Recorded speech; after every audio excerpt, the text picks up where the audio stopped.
Baik saudara, jumpa lagi bersama saya Cutrita Kemala dalam Serambi Topik. Seperti biasa, kita akan membahas headline news yang diangkat oleh Harian Serambi Indonesia.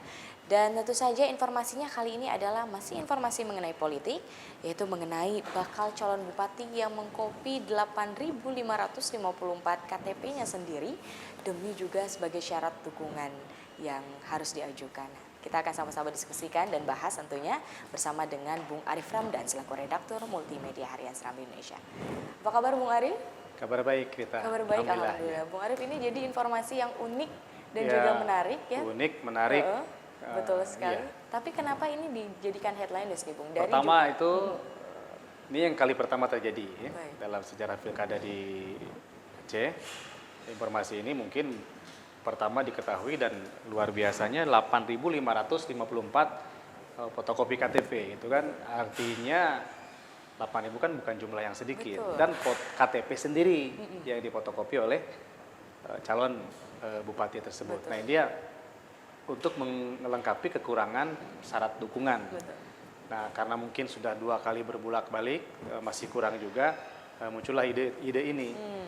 Seperti itu. Jadi ini menarik kita angkat dalam proses tahapan pilkada, karena kan kemarin terakhir penutupan pendaftaran calon dari independen ya. Nah, syarat dukungan yang kurang inilah bisa terbayang 8.554 fotokopi KTP dan ditekan sendiri oleh si calon bupati. Baik, ini jadi unik. Perjuangannya sudah ada. Perjuangannya sudah ada begitu perjuangannya Bung, untuk ya. mendaftar. Baik, ini tapi jadi unik dan menarik juga dari informasi politik begitu. Iya. Jadi yang aslinya adalah hanya 58 fotokopi begitu Iya, ya. jadi secara administrasi kelengkapan jumlah, iya, KIP menyatakan itu tidak masalah. Baik. Tapi kemudian nanti di verifikasi faktual, ya itu kan ketemu masalahnya. Karena kan ketika diverifikasi, ya 8.554 KTP sendiri, nah, itu kan bermasalah tentu. Tapi untuk tahap syarat dukungan maju sudah nggak masalah, ini cara saja. Tapi kan Caranya. ketemu nanti persoalan mungkin di verifikasi faktual kan harus satu-satu. Berarti ada 8.000 sekian KTP atas nama sendiri fotokopi ulang. Baik, ini informasi ini mengapa bisa terjadi kira-kira ini Bung? Kalau dari Itu tadi kemarin kan dari tahap redaksi. terakhir pendaftaran ya. Pukul 16 tuh harus sudah masuk. Bukan hanya ini saja, sebetulnya kemarin ada beberapa calon juga yang terlambat bahkan tidak bawa KTP, itu ditolak, otomatis gagal mendaftar. Nah, ini saya sebutkan tadi ada usaha, perjuangannya sudah ya, kalau kita bilang cerdas ya, tapi tadi itu jadi unik, menggelitik karena kan ini baru pertama kali terjadi dan bukan jumlah yang sedikit, 8.554. Kalau kita kalikan harga fotokopi misal 100 perak, 100 rupiah per lembar, ya bisa hitunglah berapa dia keluarkan uang. Yang paling ribet, misal bayangkan menandatangani 8.000 lembar atas nama sendiri seperti itu. Betul. Tapi KIP udah menyatakan secara administrasi pendaftaran memang nggak ada masalah, dia memenuhi kuota dukungan.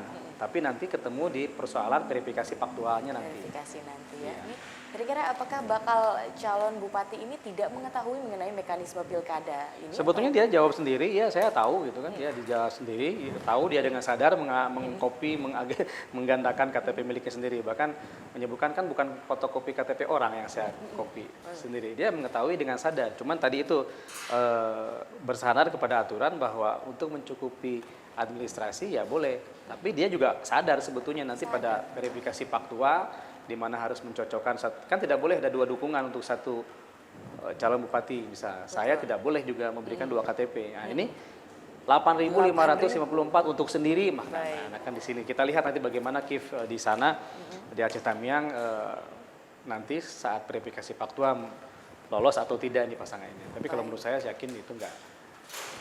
Ya. Begitu ya. Tapi juga informasi juga kita mengenai keputusan KIP sendiri. Adakah informasi dari keputusan KIP mengenai hal ini begitu? Iya, diterima, daftarnya diterima karena secara administrasi jumlah sudah memenuhi, tapi kan tahapan verifikasi faktualnya belum ada.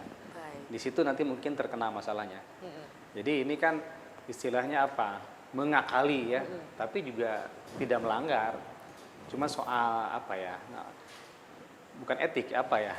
Rasa aja kayaknya gimana gitu, punya sendiri di Betul. Jadi fotokopi. Betul, Kalau ini- kita bilang cerdas dalam tanda petik lah, dalam detik-detik akan ditutup masa pendaftaran, masih terpikir ya sudahlah penuhi aja dengan KTP sendiri seperti itu. Baik, ini jadi informasi yang unik, menggelitik juga Ya dan jadi sepanjang pertama. Pilkada Aceh nampaknya ini yang baru pertama dan dalam jumlah yang sangat besar, 8.554 ya, bukan Baik. sedikit ya. Baik, Bung Arif, kita tinggalkan sedikit Iya. informasi ini yang unik dan menggelitik, tapi juga ada informasi penting juga mengenai gubernur yang lepas jemaah Iya. calon haji kloter 1. Informasi Ya, bagaimana? kemarin kita sudah lepas jamaah haji kloter 1 menuju Makkah sebanyak 391 orang dari Langsa, Aceh Tamiang dan juga dari Aceh Timur. Juga masuk juga dari Aceh Besar ya. Ini gelombang pertama calon jamaah haji dari Aceh dan mudah-mudahan tamu Allah ini nanti selamat sampai di Mekah, sudah sampai di Mekah dan juga gelombang berikutnya kloter 2 juga menyusul. Oh, baik. Ini mudah-mudahan lah sampai nanti kloter terakhir sukses, tidak ada masalah. Dan kemarin gubernur yang langsung melepasnya sendiri. Baik, gitu. Dan persiapan dari panitia sendiri, dari apakah tahun ini lebih baik begitu dari tahun sebelumnya atau bagaimana, Bu? Ya persiapannya? tentu kita berharap melihat kinerja-kinerja dari pemerintahan sendiri, dari kemenangnya di lokal di Aceh juga terlihat mungkin ada beberapa hal nanti yang hal-hal teknis itu ya sering kita temukan. Tapi kita berharap tidak ada insiden seperti tahun-tahun yang lalu, jamaah haji terlayani dengan baik. Yang paling penting kan ini rata-rata kalau kita lihat kan usianya usia manula ya, wudhu, beberapa yang sakit, resiko segala macam. Nah, mudah-mudahan petugas haji yang mendampingi mereka per kloter juga sigap melayani para orang tua kita ini. Karena ini tamu Allah harus dimuliakan di sana seperti itu. Baik, informasi mengenai jemaah haji dan kira-kira fokus liputan dari Serambi Indonesia sendiri bagaimana, Bu? Ke depan? Haji tentu akan terus kita update karena dia malam ini juga nanti kloter kedua, ketiga dan selanjutnya. Kemudian peta politik ya, pilkada juga masih menjadi sajian hangat dan menarik di Aceh ini. Betul. Karena kan ini hari-hari yang cukup sibuk bagi para tim ses ya. Betul sekali. Seperti itu Rita. Baik, kita masih tunggu pasti informasi-informasi yang lebih penting juga Ya. pastinya untuk dari masyarakat. Ya. Terima kasih Bung Arif dan saudara, demikianlah Serambi Topik pada hari ini dan kembali ke studio.